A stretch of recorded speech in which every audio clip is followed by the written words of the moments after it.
ambiental. Ambición ambiental. Ambición ambiental. Ambición ambiental. Bienvenidos a todos a nuestro podcast Ambición Ambiental, hecho por sus ingenieras Victoria de los Santos y su servidora Paulina Palacios. Mucho gusto y encontrándonos hoy en un episodio muy especial con un personaje y una persona demasiado especial en este podcast que ahorita se las presentaremos. Pero el motivo de este episodio es por la conmemoración del Día Mundial del Agua. Ese Día Mundial que importante para todo ingeniero ambiental, porque pues es como que su principal recurso natural del que se mueve y del que existe su carrera, su motivo, ¿no? Este fue proclamado por la Organización de las Naciones Unidas, la ONU, en 1992, que en este año se celebró en Río de Janeiro, en la Conferencia de las Naciones Unidas sobre el Medio Ambiente y el Desarrollo. De ahí surgió la propuesta, siendo que hasta el año siguiente, el primer año de esta celebración, conmemoración. Entonces le daremos el honor que se merece hablando sobre el ciclo del agua alterado. ¿Ok? De aquí se los iremos desglosando, ya verán. esta celebración, esta conmemoración la tenemos todo el mes de marzo y por eso realizamos este episodio donde les hablaremos, ya saben, el resumen del podcast a grandes rasgos sobre el ciclo del agua y sus antecedentes, qué es lo que nos han enseñado desde niños, cómo lo conocemos y cuál es el ciclo de agua ideal, y también por consiguiente cómo ha sido alterado mediante actividades pues del hombre y otras fuentes, ya sean industriales o diferentes procesos que hayan sido incluidos. Y también hablaremos sobre disponibilidad de agua, estrés hídrico y calidad de agua. Va a estar muy bueno el contenido, esperamos que les guste. Sí, y esos temas tocándolos con una persona realmente preparada que nosotros estimamos muchísimo, que es nuestro invitado especial, y le damos una gran bienvenida, maestro Dr. Leonel Amabilis Sosa. Mucho gusto, maestro, mucho gusto. Preséntese con el público. El gusto es mío de estar aquí, estoy muy emocionado de compartir con ustedes, pero sobre todo de aprender junto con estas grandes ingenieras. Ay, muchas gracias. Y de igual manera, aquí les traemos todo el conocimiento de su parte y un poquito de nosotras, pues para complementar este espacio, ¿no? Les haremos un poco de semblanza de nuestro maestro. De hecho, bueno, voy a platicar primero su semblanza y luego les comento cómo nos conocemos, ¿no? Él es ingeniero bioquímico ambiental por parte de la Universidad Autónoma de Campeche, con maestría y doctorado en ingeniería ambiental por parte de la Universidad Nacional Autónoma de México y con mención honorífica y nominación al mérito universitario en el 2015. Además cuenta con estancia postdoctoral en el posgrado PNPC de la Universidad Politécnica del Estado de Morelos. Cuenta con múltiples participaciones en proyectos de la iniciativa privada, realizando consultoría especializada para el diseño de plantas de tratamiento en México y en la modelación de diferentes contaminantes de la industria petrolera para establecer el impacto ambiental y medidas de mitigación. Su línea de investigación es bioprocesos y sistemas ambientales, además de que es profesor investigador de la cátedra CONACYT.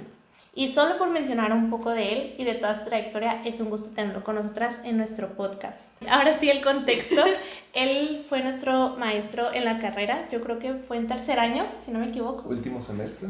Ah, sí, cuarto, quinto año. No teníamos el gusto de conocernos en persona porque nos dio de manera virtual. Ay, tú sí. ¿Por qué? Yo sí, porque fui a recoger varios de estos de laboratorio con él. Ah, sí. Entonces yo sí, hasta a su hija conocí primero que todo. Ah, sí. Y luego, pues nos hemos topado ya en diversos eventos, en diversos momentos, y pues muchísimo gusto tenerlo actualmente en este episodio. No, pues encantado de estar con ustedes, chicas, y gracias por esa calurosa bienvenida, casi me la creo. Y pues todo esto es nuestro maestro. Y entonces, para entrar en calor ahora sí con este tema, les vamos a platicar un poquito de historia. Siempre lo hacemos en nuestros episodios cada vez que hablamos de un tema, porque sí nos gusta como que sacarlo desde raíz cada vez que vamos a hablar sobre algo. Aparte que la historia de este capítulo en específico está bien particular, la verdad. Vamos a platicarles de los antecedentes del ciclo hidrológico que conocemos actualmente, pues nos parece bastante como intuitivo, de que te preguntan el ciclo hidrológico, el ciclo del agua, y sabes de qué: precipitación, condensación, evaporación, ¿no? Pero durante los siglos de los filósofos y los científicos que estaban, pues no lo comprendían anteriormente, y se pensaba que se realizaba al revés, o sea, no como que el agua se evaporaba y subía, sino que penetraba la corteza desde el fondo del océano y se almacenaba en la profundidad del océano mismo y ascendía después por el calor de la tierra hasta las partes altas de las montañas, surgiendo de los nacimientos de los ríos. ¿Okay? Entonces, como todo desde abajo del océano y subía a las montañas por bombeo, yo creo. Así es como ellos tenían visualizado que era este ciclo. No se creía que el caudal de algunos cuerpos de agua fueran ocasionados por la lluvia. Esto no era razonable para ellos en el momento. Lo más difícil de explicar en la historia del ciclo hidrológico era el proceso de la pérdida de la sal marina, porque pues si se infiltraba y subía por bombeo a lo alto de las montañas, ¿cómo es que pasaba este proceso de que salía el agua dulce? Y en ese entonces lo justificaban con un proceso parecido al de la destilación. Ahí justificaban el por qué el proceso era al revés. Entonces no fue hasta que dos filósofos como Vitruvio y Leonardo da Vinci, que fueron de los pocos que mencionaron el ciclo de agua como actualmente lo conocemos. Entonces, sí, es bastante particular cómo era antes el contexto de esto. Ahora nosotros sabemos que es diferente, pero pues la hidrología moderna nace a partir de varias experiencias como de Majorit y de Hayet, que fueron los primeros hidrólogos empíricos que basaron sus ideas en medida y no en la especulación como lo tenían los filósofos. Añadiendo toda esta parte de historia, porque sí nos causó mucho ruido, no sé cómo le parezca a usted, maestro, que todo, o sea, lo que actualmente conocemos lo consideraban como que al revés. Ajá. No sé, estuvo muy loco, me llamó mucho la atención. Y es por eso que otra vez venimos a hablarles sobre qué es el ciclo hidrológico. O para nosotros, el ciclo del agua, o para ustedes, como gusten. Pues, es un ciclo. No hay específicamente dónde empiece, dónde termine. Pues no tenemos como que un lugar donde termine, pero pues esta cuenta con las etapas de evaporación, condensación, precipitación, que esas son las que generalmente nos cuentan en las escuelas, en las primarias, a los chiquitos, y pues ellos se van con esa idea, ¿no? Que, sí, tienes esas fases, muy bien. Pero pues hay todavía más, hay mucho más. Entonces, como la evapotranspiración, el escurrimiento, la infiltración, los usos consultivos, que ya se los iremos desglosando por acá, ¿no? Aquí les traemos como que un refresh, tanto para el maestro como para nosotras y para ustedes, sobre qué es cada fase y cómo es que se mueven dentro del ciclo, y les vamos a indicar que hasta dónde aquí ya algo está pasando con el ciclo que normalmente siempre nos han dicho. Es lo que más nos llamó la atención. Pero pues iniciando con el proceso de... Vamos a empezar con el principio. No es cierto. El proceso se puede empezar desde cualquier manera, pero nosotros vamos a empezar desde la parte de la precipitación. O sea, la lluvia, para los compas, para que nos ubiquemos. La precipitación, la lluvia. Este proceso inicia con el proceso de la condensación, en el cual pues el agua en estado gaseoso pasa a ser un estado líquido, y esto es la condensación. Para que ocurra esto, este vapor de agua debe estar a ciertas condiciones de temperatura y presión. Por ejemplo, el hielo y la nieve es otra forma de precipitación que se maneja y tiene sus características, pues la atmósfera donde se forman las nubes, donde se lleva a cabo el proceso de la condensación y la eliminación de la energía de vapor de agua que pasa a estado líquido. Independientemente del tipo de precipitación que se lleva a cabo, el agua de estado líquido llega a la superficie terrestre por gravedad, no por bombeo como se tenía anteriormente. Llega por gravedad, y pues toda gota de lluvia que cae al suelo continúa en forma de escurrimiento, que es otro proceso, otra parte del proceso del ciclo del agua. Hasta aquí sabemos que la precipitación y la condensación pues van muy juntitos, y pues que la precipitación es literal la lluvia, que esta pues se puede presentar en forma de hielo, granizo, pues dependiendo las condiciones climáticas, ¿no? Ok, todo bien.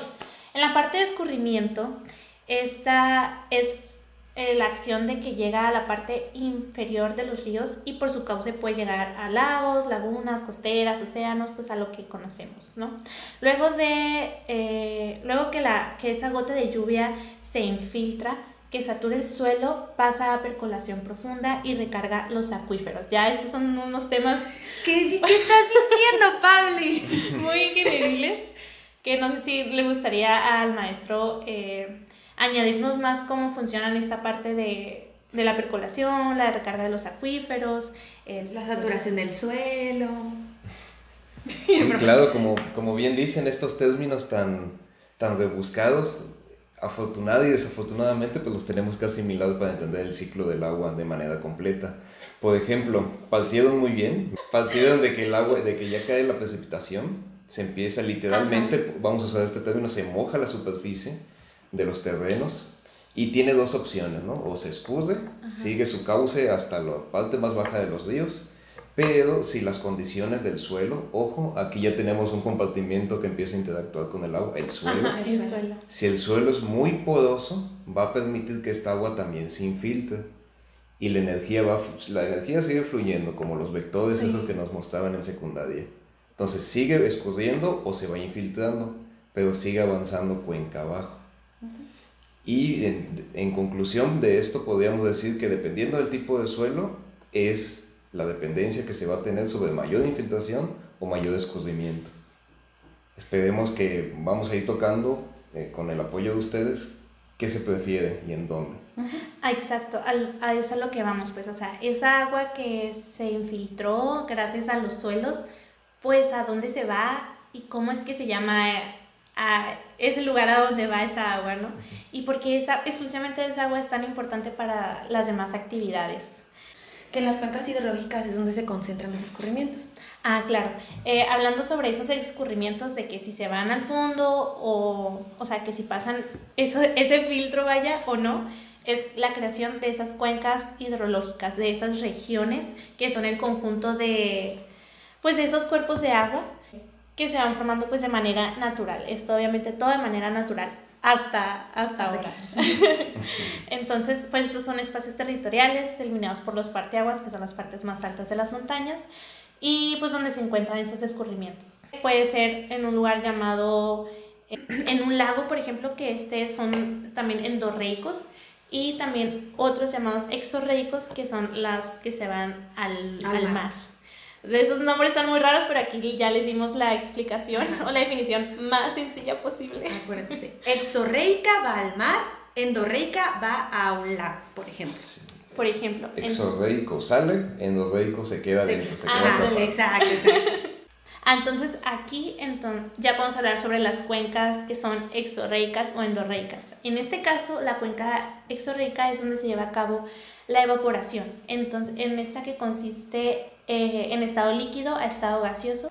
Esta misma agua en forma de vapor, vapor de agua debido a la temperatura de la radiación solar. Aquí ya podemos hablar de que el agua ya cambió de estado, ¿no? O sea, si ustedes imaginaban de que el ciclo del agua siempre surgía como de manera líquida, pues no. Aquí ya hubo vapor de agua, aquí ya hubo agua sólida en forma de hielo y también en estado líquido. Eso es lo más interesante, que ya que te lo planteas así como de forma escrita o hablada, pues ya como que lo ves desde un ámbito distinto, ¿no? Ya casito terminando las etapas, tenemos por siguiente la parte de la evaporación, que acá pues ya tenemos la parte donde se forma el vapor de agua y se dice que se lleva a cabo... ¿En dónde creen que se lleva a cabo la evaporación del agua? 5 segundos, pues a ver. No, uno, ya. ¿Dónde se llevará a cabo? Pues se lleva en el océano. Es el cuerpo de agua pues más grande que tiene la Tierra, obviamente. Ya hemos platicado cuánto porcentaje de agua tiene nuestro planeta. Y pues el ciclo del agua más intenso se lleva a cabo pues en los océanos. Incluso llega a los continentales en forma de huracanes y aún así se llega a las regiones hidrológicas. Y es por eso que pues el agua es renovable, ¿no? En esta parte. Otro dato interesante sobre el agua, se considera renovable por todo este mismo proceso, este mismo ciclo que sucede. Se convierte en unas cosas, va y viene y es la misma, aquí está. Aquí está, cada gota que desde los primeros tiempos de nuestro planeta probablemente sí aquí. Y aquí hay algo bien interesante, además del agua, de que, o sea, se sabe que el agua para estar en estado líquido, estado gaseoso, pues se tiene que llegar a los 100 grados centígrados. Pero ¿cómo es que se lleva a cabo este proceso de evaporación y el cambio de estado en presas, ríos, lagos, etcétera, en el mismo océano? Y pues esta agua no alcanza los 100 grados centígrados y aún así se evapora. Entonces aquí quiero la intervención de nuestro maestro para que nos explique pues ¿qué onda? ¿Qué pasa aquí? ¿A qué se debe? ¿Qué huele con los 100 grados centígrados? ¿Cómo es posible eso? ¿En qué momento? No, pues miren, en alguna materia yo siempre les pregunto que terminan de lavar la ropa y si la ponen a secar, si la tienden sin necesidad de escurrir, pues va a estar llena de agua, ¿no? Pues sí. Pasa determinado tiempo y el agua, ¿qué pasó?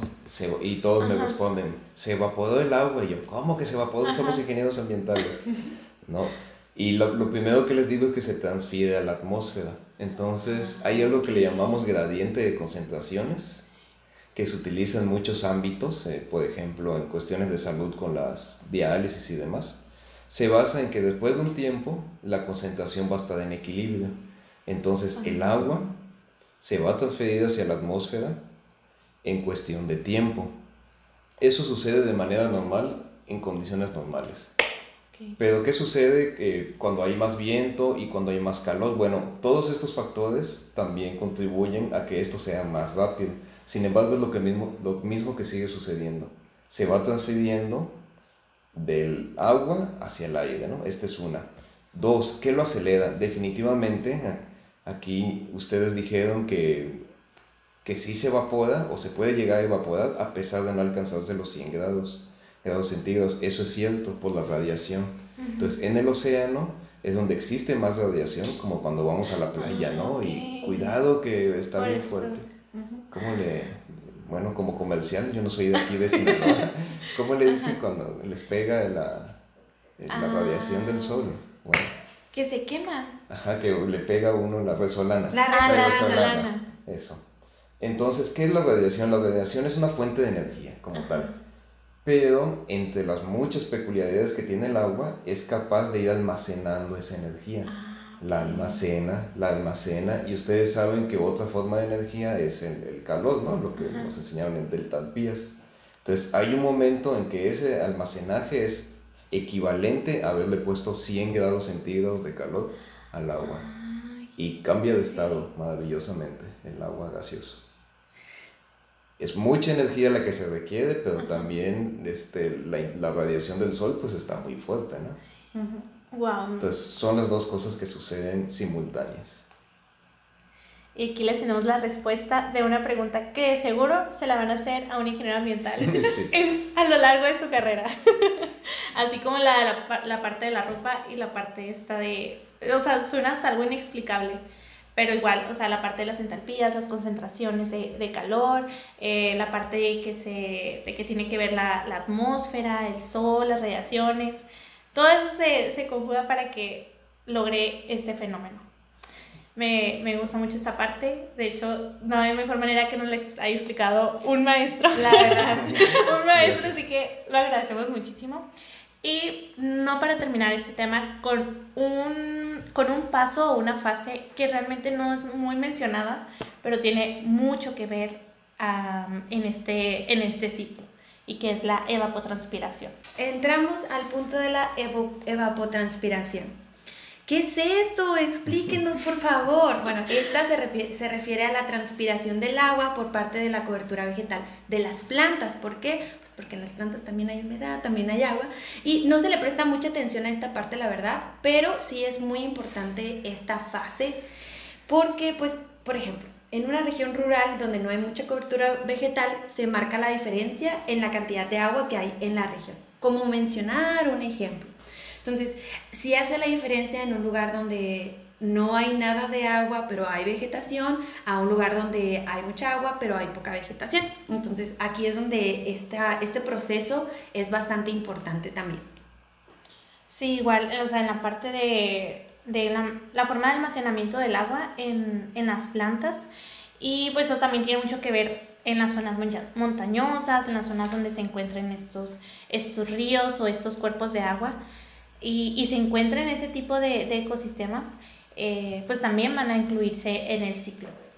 Entonces aquí entramos a la parte de alteración de este ciclo, no exclusivamente después de esta fase, sino que entre todo el ciclo en general, entre todas las fases, y es el hombre. Son sus actividades. Siempre somos nosotros, la verdad. Porque es la parte de los usos que se le da al agua que el hombre les da. Entonces, este uso no viene incluido en el ciclo, entonces aquí se los vamos a añadir nosotros.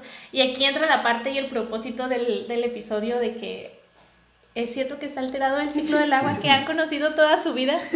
Pues déjenme decirles que Sí. que sí. Chan, chan, chan. Confirmo, maestro. Y mucho más de lo que pensamos. Mucho más de lo que pensaba. Ay, Dios.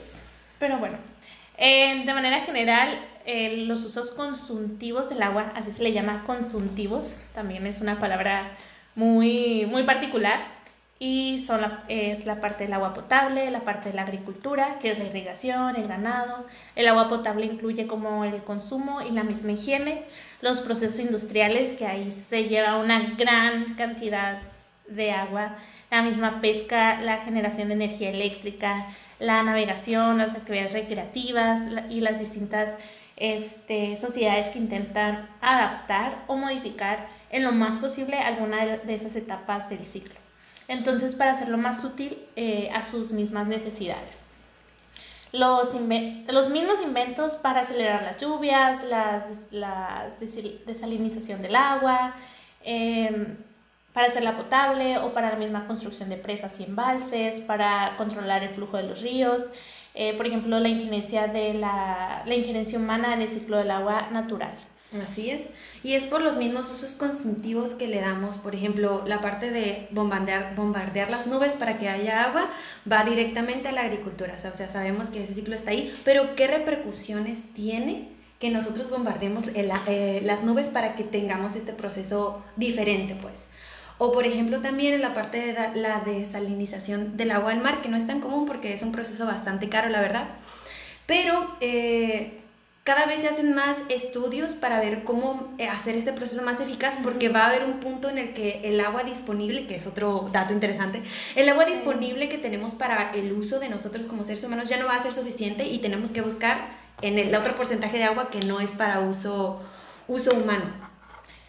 Sí, igual otro ejemplo es la parte de la agricultura. O sea, pongámoslo un ejemplo aquí más estacionado en Sinaloa, que por ejemplo el agua que se usa para las mismas frutas, hortalizas, verduras, lo que aquí se genere, se coseche en Sinaloa, pues todo eso, las mejores frutas, las mejores verduras se exportan. Entonces, o sea, esa misma agua, los ríos que usan para sembrar y que se mantengan esas frutas, al momento de exportación, pues esa misma agua se pasa en forma de fruta y hortalizas. Entonces la tasa de extracción de agua es muy grande. Entonces aquí estás sacando el agua que formaba parte de ese ciclo y ya hay una descompensación y pues ahí vamos con un ejemplito de varios más donde se ve afectado este ciclo. Más que ejemplo, que es parte de lo que se va a tocar, mencionaron ustedes algo muy importante, la evapotranspiración,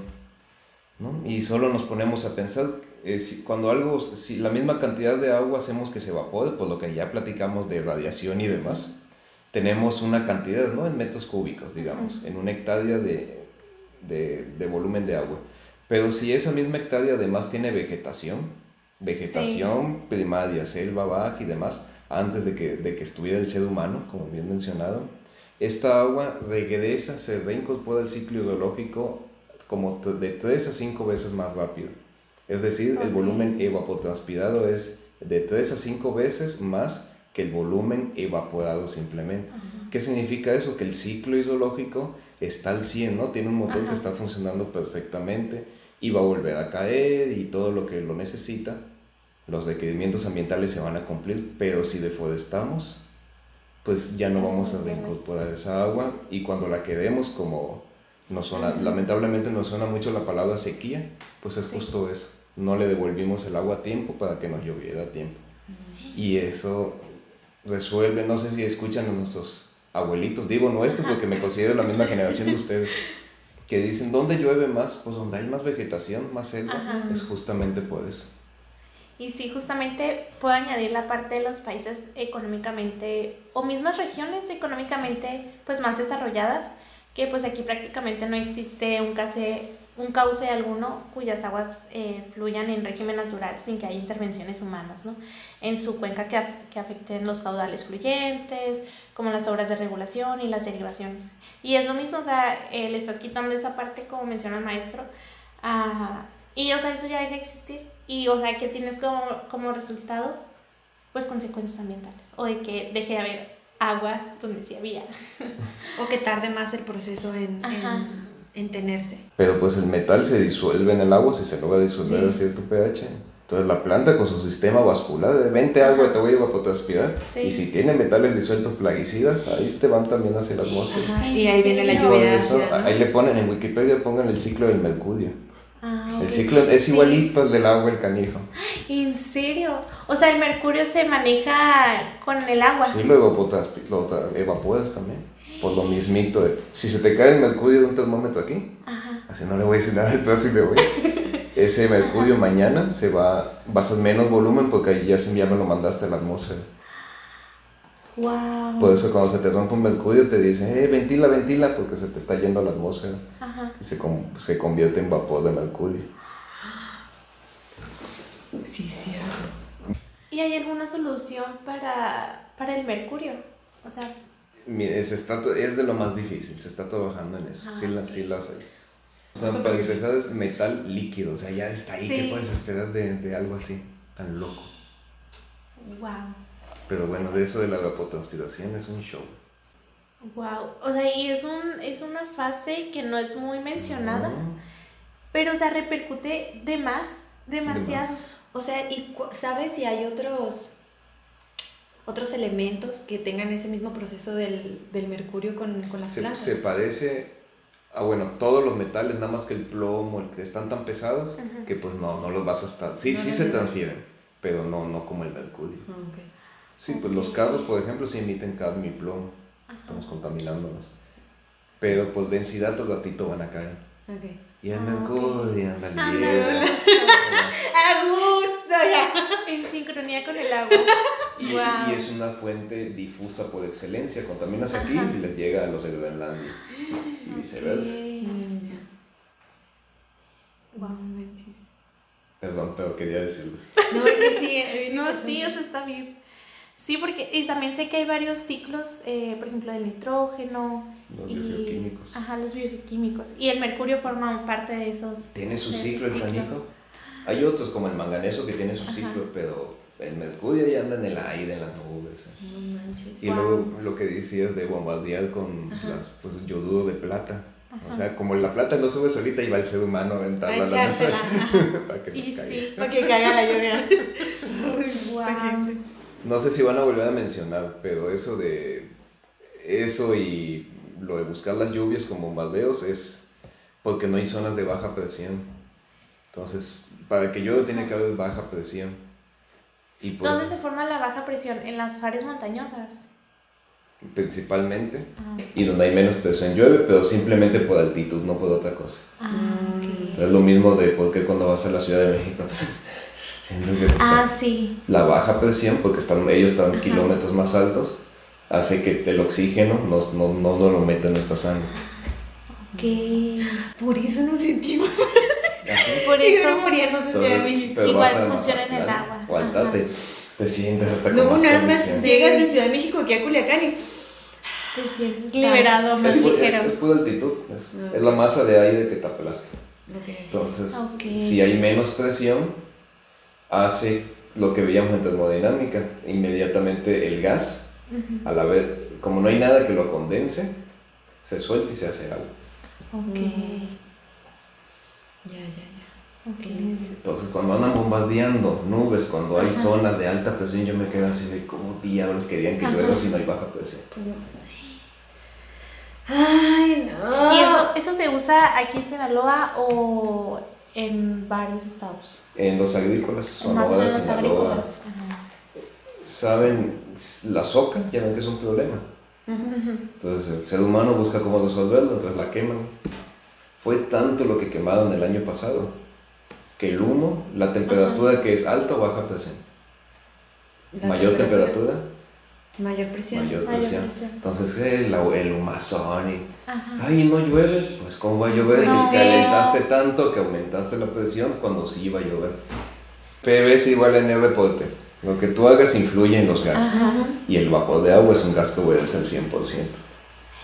Ok. Queremos aunar este tema con la parte de que tiene que ver de los usos consultivos del agua, cómo, qué tan regulados están o no, y además si hay disponibilidad del agua para esas mismas actividades que les mencionamos. Entonces, aquí entramos a la parte de disponibilidad del agua. Entonces, disponibilidad de agua es qué tanta agua tenemos para usarla prácticamente. Entonces, acá hay dos factores que hay que considerar. O sea, podemos tener mucha agua, pero si no tiene la suficiente calidad, se reduce la disponibilidad de agua, independientemente de que exista mucha cantidad de agua. ¿Por qué? Porque una mala calidad de agua reduce que sea disponible para los usos consultivos. Para los usos consultivos, así es. Entonces, siempre hay disponibilidad de agua. Pero aquí hay que tener ciertas regulaciones que las maneja Conagua, que pues son las concesiones para extraer el agua de ciertos lugares.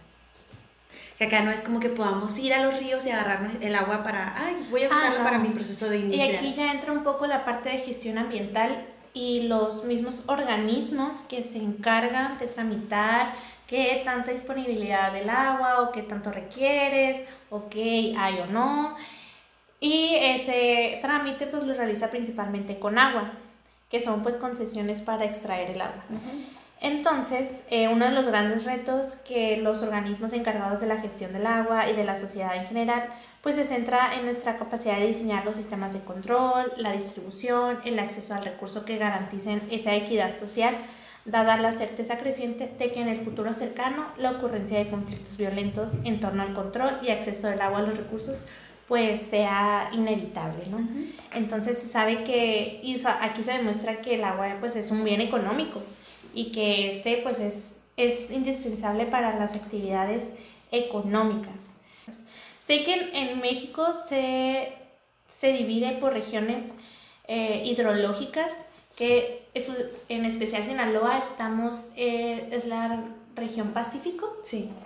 Pacífico, Norte. Ajá, y o sea, pues todo México pues está dividido así. Entonces hacen estudios de cómo se encuentran esas regiones en cuanto a su disponibilidad, o sea, si tienen buena disponibilidad, si hay bajas, Alta, media, baja, ajá, o si es crítica la disponibilidad, o sea, si hay escasez, si hay una escasez extrema, y también se realiza un estudio de manera general de cómo se encuentra México. Que para Ajá, ese eso. estudio México tenía disponibilidad media de agua. Y nosotros, o sea, nuestra región estaba también en disponibilidad media. Y obviamente el centro estaba en extrema crítica de que muy mal. Sí. Y algo que me sorprendió mucho es que las bajas, la Baja California Sur y Norte, sí, Baja California Sur y Norte estaban en crítica también. Ajá. También. Entonces yo me decía, pues si está rodeada de, pero pues no es agua que puedo utilizar porque es agua salada. Entonces, pero también está en el estatus crítico. Y creo que las zonas de San Luis Potosí también estaban en estado crítico, las que colindan de aquel lado. Sí, el lado sur. El lado sur, no me miraron, pero les dije con mis manos en qué zona. También estaban en como espacio crítico de usar. Y también otro dato aquí como importante en la parte de disponibilidad es que nosotros como población en México usamos 262 litros por día para nuestros usos cotidianos, que la verdad es muchísimo. En los países que están más desarrollados, recuerdo que habían tenido este sistema de concientización, de que ya saben lo que nos dicen, de que cierra la llave cuando te estés lavando los dientes, no tardes 3 horas bañándote y todo eso. Entonces allá les sirvió, ellos sí tuvieron conciencia ambiental sobre el agua y usaban 180 litros por día, que es como... ¿En dónde? En los países desarrollados, no decía específicamente en cuál. Que las Baja Californias están críticas, bueno, es crítica y extrema, o sea, está media, baja, alta, crítica y extrema. Entonces, las bajas están en crítica, pero el centro del país, o sea, la parte de aguas de Valle de México y sistema Cutzamala, esos sí están en escasez extrema. Extrema. Y pues aquí podemos ver como un panorama más grande a nivel nacional de cómo estamos en cuestión de disponibilidad de agua. Creo que este estudio es de 2004. Hay del 18, de aquí, de esa información, sí. Pues estos datos son de 2007. Ya tiene ratito, pero esperemos que no hayan cambiado mucho porque sería triste, la verdad. Ya hemos platicado también que por la situación de la pandemia hubo cosas en el tema medioambiental que mejoraron y también que empeoraron, entonces también puede haber actualizaciones desde esa perspectiva. Pero esos son los datos que les tenemos nosotros ahorita en lo que recopilamos de nuestra información. Y justamente vamos a entrar de lleno al estrés hídrico por lo mismo, porque está de más relacionado. Y pues sucede cuando esa misma demanda de agua pues es mayor, mucho mayor a la cantidad disponible. O sea, es muy diferente a que haya cantidad de agua a que haya cantidad pues disponible o estable o pues apta para su uso. O sea, ya es ahí un margen todavía mucho más grande. Entonces, también puede verse cuando su uso se ve restringido por su baja calidad, a lo mismo que voy. Y el resultado pues es un deterioro de los recursos del agua en términos de cantidad, como acuíferos sobreexplotados, los ríos secos, los lagos contaminados, y pues de calidad, que tiene que ver con la eutrofización, contaminación de materia orgánica, intrusión salina, que ya son más temas de lleno con el maestro. Y pues básicamente eso es el estrés hídrico, cuando hay más demanda que oferta, así como en varios aspectos. En el aspecto del agua así se maneja. Entonces, esta escasez de agua pues se ve afectada o provocada por diferentes agentes, como los agentes físicos, que aquí son cuando se excede el suministro debido a una disponibilidad física limitada, la escasez por agentes económicos, cuando el mismo sistema de suministro pues es bajo por las mismas malas prácticas, por una mala gestión de esta misma agua, y pues lo que ocasiona por la falta de recursos financieros. En la parte de los agentes típicos, por ejemplo, los físicos que Pablo menciona, que son cuando la demanda excede el suministro debido a la disponibilidad física limitada que existe. Aquí podemos ver que va más enfocado en la parte de justamente la sobreexplotación de alguno de nuestros recursos que tenemos, o el hecho de haber hecho algo anteriormente que nos limitara de ese recurso, como viene siendo el ejemplo de nos quejamos de que quemamos los residuos de la zona agrícola, y eso crea una serie de desbalances, y es por eso que muchas veces no tenemos la parte de las lluvias como tal, o no hay disponibilidad física de este recurso por la parte de las malas prácticas en la parte de calidad, ¿no? Que también es todo un asunto ahí. Sabemos que se puede tener contaminación como químicamente dentro del agua, pero también pues por la parte de las cosas que están flotando y los procesos que tenemos dentro de las plazas tratadoras, que a veces no son lo suficiente, y ahí hay un merequetengue que sabemos que hay dentro de esa parte. Y ya cuando es la parte de la escasez por los agentes económicos, que es cuando pues ya son malas prácticas por la parte de la gestión, ya tiene que ver un poquito más con la parte justamente de la gestión del agua, de que no se está dando el uso adecuado en cada una de las partes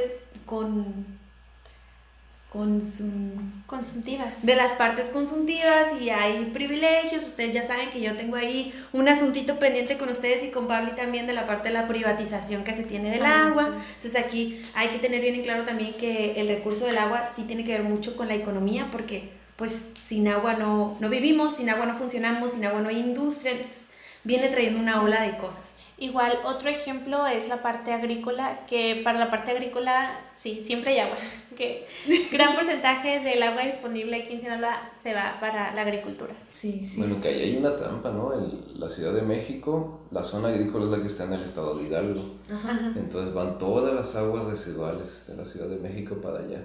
Ajá. Sí. Pero ¿cómo se le da prioridad a la industria que a la misma población, pues, en ese aspecto. Ah, sí, las concesiones. Les digo que la parte de la privatización del agua está... No, van a ser episodios o capítulos de miedo cada uno. Hay que hablar aquí con la verdad. Aquí hay que... Sí. Les damos todos los panoramas, ya saben ustedes. Ay, sí me acuerdo. Sí, o sea, cálculos de cuántos litros de agua para producir un litro de cerveza. O sea, no puede ser que necesites más. Uy, no. Sí, o sea, también ese es otro ejemplo en parte del sector privado, ¿no? Sí. Y aquí también tiene mucho que ver las malas prácticas que hay con el uso del agua que se le da a estas partes de la industria, porque la parte de la agricultura es la que más desperdicia agua. O sea, se le da mucha agua y se desperdicia de que las fugas, por lo mismo de que los procedimientos que se deben de tener para el uso correcto de su gestión del agua no son llevadas de la mejor manera porque hay diferentes factores, ¿no?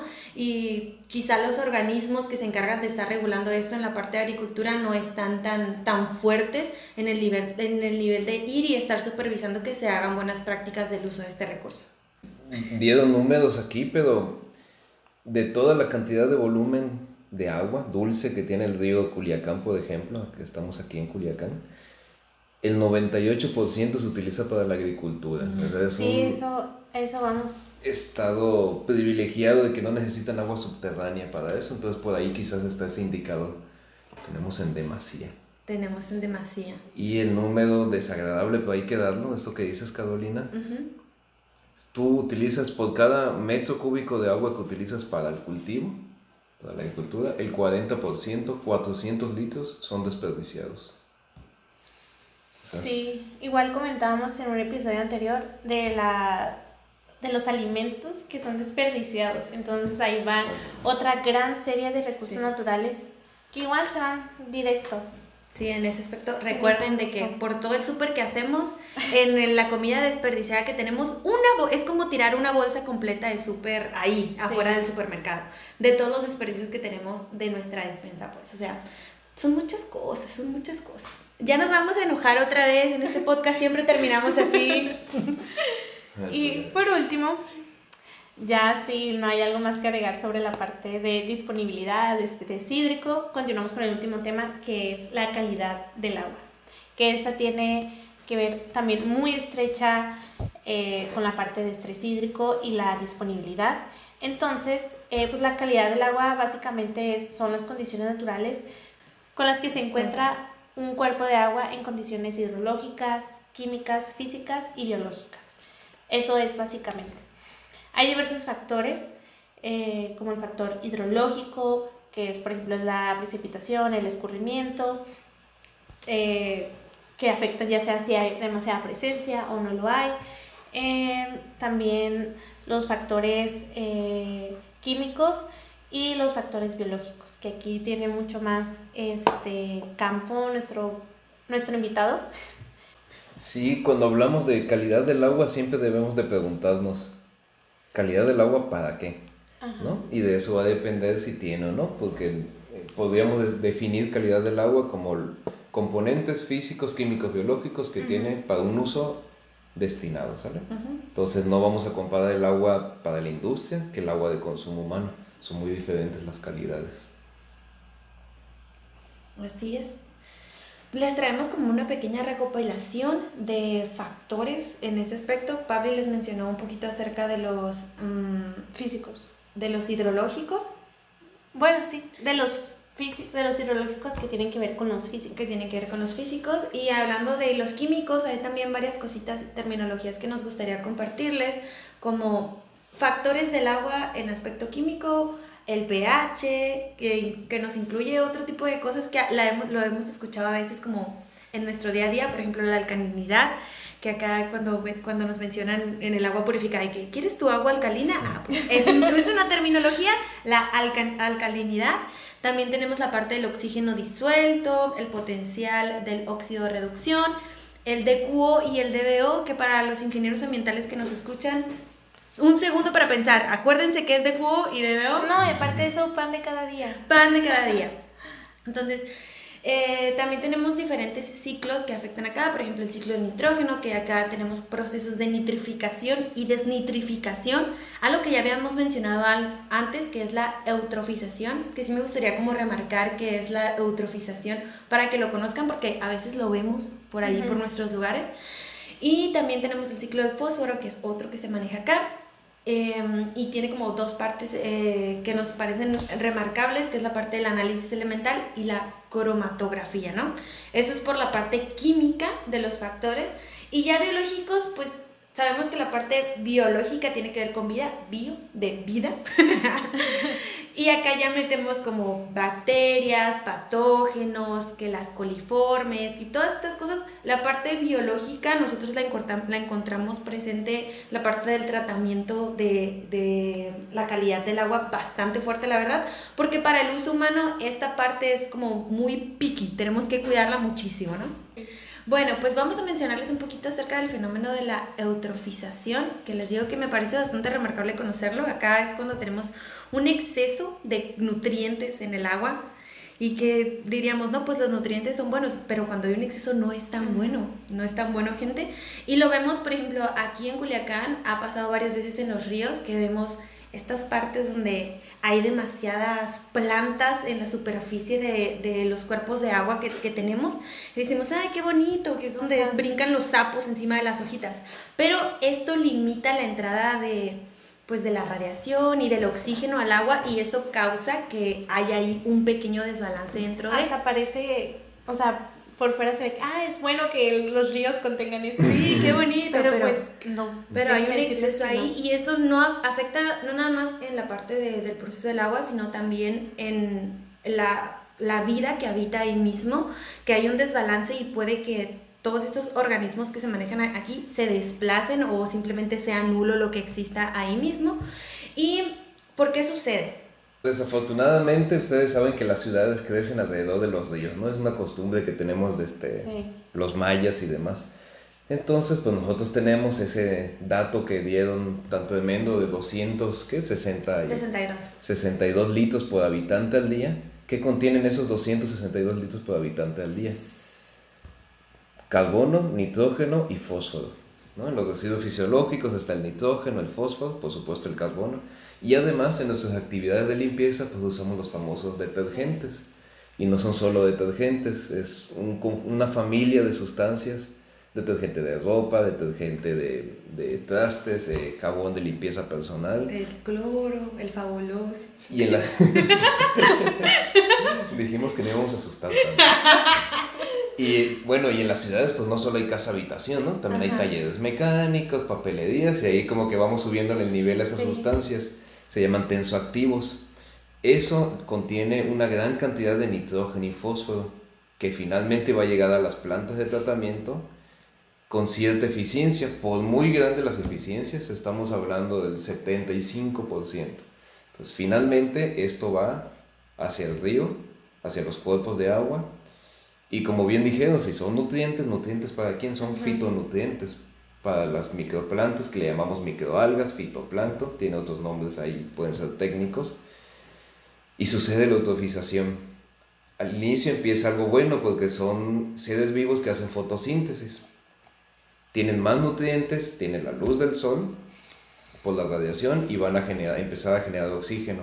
Sin embargo, estas crecen muy rápido, todas las microalgas. Y tan es así que en inglés, no sé si han escuchado el término el bloom, es un bloom algal, crece exageradamente rápido en cuestión de días, y van a crecer tanto que van a tapar la superficie del cuerpo de agua. Si tapan la superficie, ya no hay penetración de la luz del sol. Si no hay luz del sol, no hay fotosíntesis, no hay oxígeno, y se nos colapsan las pesquerías y otros seres vivos, que por cierto nos sucede 2 veces al año aquí, en Sinaloa. Eso es. Pero ustedes preguntaron. Así es, para que vean todo el impacto que tiene el uso que tenemos de nuestra agua y la importancia de, justo lo que mencionaba, las plantas tratadoras de agua, y que estas pues funcionen o sean eficientes, o la cantidad de estas que tenemos.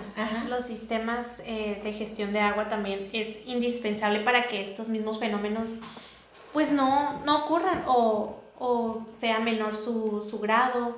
y demás. Sabemos que todo esto está estrechamente relacionado y siempre lo menciono, como un factor social impacta a un factor ambiental y un factor ambiental a uno económico, directamente. Entonces es por eso que es realmente importante que estas tres partes estén bien balanceadas. Aquí es donde entra la sostenibilidad. Sí, aquí entra de lleno. Y aquí ya le vamos a dar entrada a la parte final del episodio, dando nuestras conclusiones. Maestro, nos gustaría saber qué notó toda esa hojita durante el episodio. Porque ustedes no lo vieron, pero estaba haciendo sus apuntes. Es que yo fui muy sincero, yo vine a aprender también de ustedes. Entonces, pues por ahí tomé muchas ideas para mis clases. Ok, perfecto. Pues me gustaría mencionar cosas que, por ejemplo, se habló de disponibilidad y también se vio de calidad del agua. Nosotros quizás lo vemos hasta el obvio, lógico, que esa disponibilidad tiene que estar en función de esa calidad, pero resulta que cuando nos vamos a políticas públicas, leyes, no es así. Existe toda una norma, que es la 159 una norma mexicana, que te habla de algo que el caudal ecológico, no sé si lo han escuchado. En pocas palabras es la disponibilidad de la que ustedes bien enfatizaron. La cantidad de lluvia que cae en una cuenca hidrológica, etc. Y hacen sus cálculos hidráulicos perfectos, pero eso es solo cantidad de agua. Por otra parte está la calidad del agua, pues resulta que es otra norma, otra secretaría y nunca hay esa compaginación que se debe de hacer para que esto resulte, ¿no? Sí.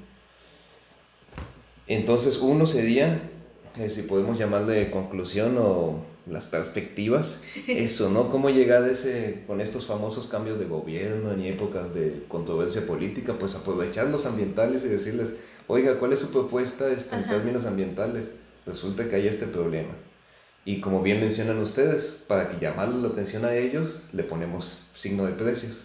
¿No? O sea, si no hacemos esto, Sinaloa, el granero de México, va a dejar de suministrar alimentos, no nos hacen caso, bueno, va a dejar de exportar alimentos y con eso ya vamos a tener su atención. Sí, siempre hay que ponerle números para que nos hagan caso. Sí, lo mismo, y esto se relaciona cuando mencionaron lo de, ya sé que es para otro capítulo, Carolina, los problemas de privatización. Sí. Pero tenemos problemas transnacionales del agua. Tenemos las fronteras, ¿no? Todos vemos la de arriba, pero la verdad estamos sumergidos en tratados de libre comercio internacionales. Sí. Pero, por ejemplo, no sé si habían visto la frontera con Guatemala. Una de las cuencas más grandes, la del río Candelaria, y por ahí las cuestiones de Chiapas, que es donde más llueve, por cierto. Entonces, imagínense el tamaño de la cuenca hidrológica. Y es un tema no muy hablado, esa parte del sur. ¿Del sur? Y entonces, ¿ahí hay agricultura como aquí? Sí. No, para nada. ¿Hay ganadería como aquí? Pues tampoco. ¿Y entonces? Pero como todo es muy callado ahí es la extracción maderera de maderas preciosas, la caoba y demás, y todos calladitos. Wow. Y ahí están. Y ok, vamos a suponer que nos logramos concientizar los mexicanos.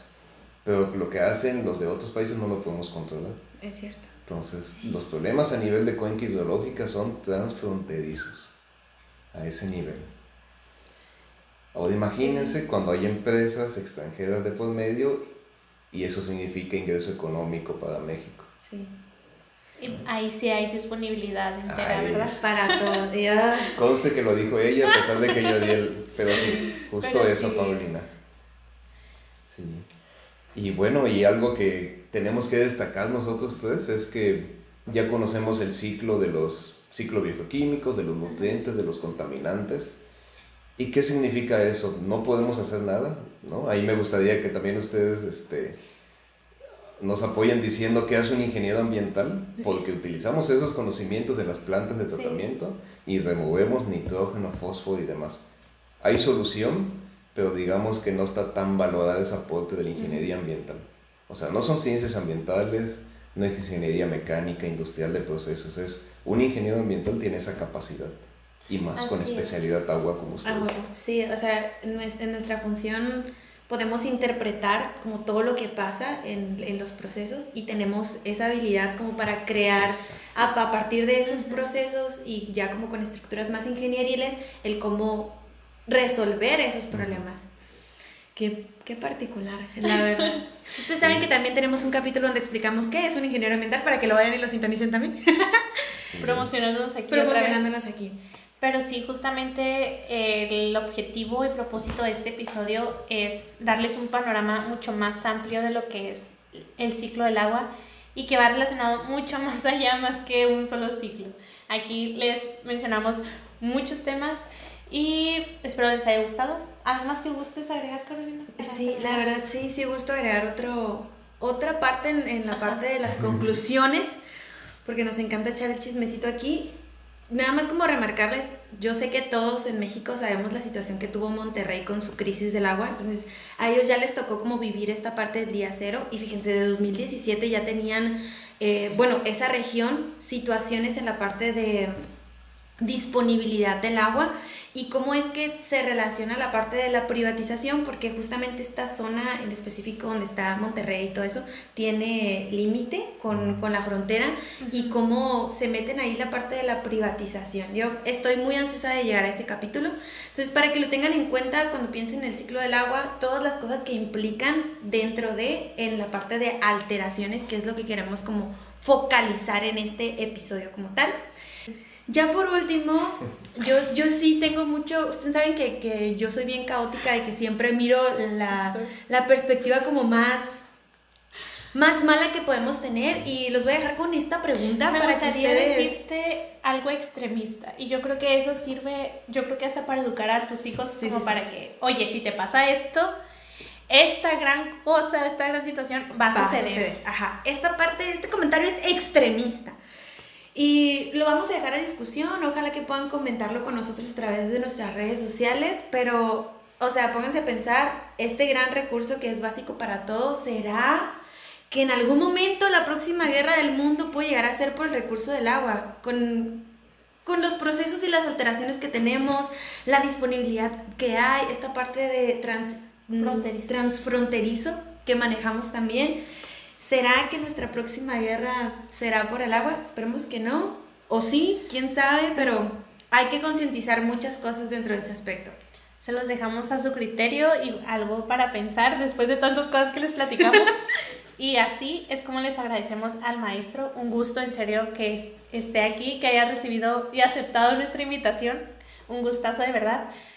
Y finalizamos este especial episodio. Les agradecemos infinitamente a nuestro invitado, el doctor Amabilis. Muchas gracias, encantado de estar con ustedes y convivir. Ay, sí, igualmente, la verdad lo estimamos muchísimo. Y les recordamos, aprovechando esto que ya están aquí, la intención de este podcast, que nos sigan en nuestras redes sociales como Instagram, Facebook, YouTube, Google Podcast y la nueva adquisición Patreon. Ahí estaremos subiendo contenido de manera más exclusiva, ahí nos veremos, y nuestras redes sociales están abiertas para retroalimentación, recordándoles que también cualquier pregunta que hagan, ahí están nuestras redes sociales, adelante. Nosotras estamos abiertas para todo y un gustazo. Y esta parte le toca a Carolina. Tenemos nueva frase, por cierto. Tenemos nueva frase. Recuerden que nos encontramos en todas nuestras redes sociales como Ambición Ambiental Podcast. Nos pueden encontrar así, en todas. Igualitos estamos. Y nos despedimos desde la ciudad de Culiacán, Sinaloa. Un saludo para todos los culichis que nos escuchan. Y los esperamos en el siguiente episodio. ¿Y qué creen? Les traemos nueva frase. En este aspecto les vamos a dejar como con una... Miren, no van a soportar la frase que les traemos. Recuerden que siempre su ambición sea ambiental. Y por eso y más nosotros somos Ambición Ambiental. Listo. ¡Bravo! ¡Bye! Ambición ambiental. Ambición ambiental. Ambición ambiental. Ambición ambiental. Ambición ambiental.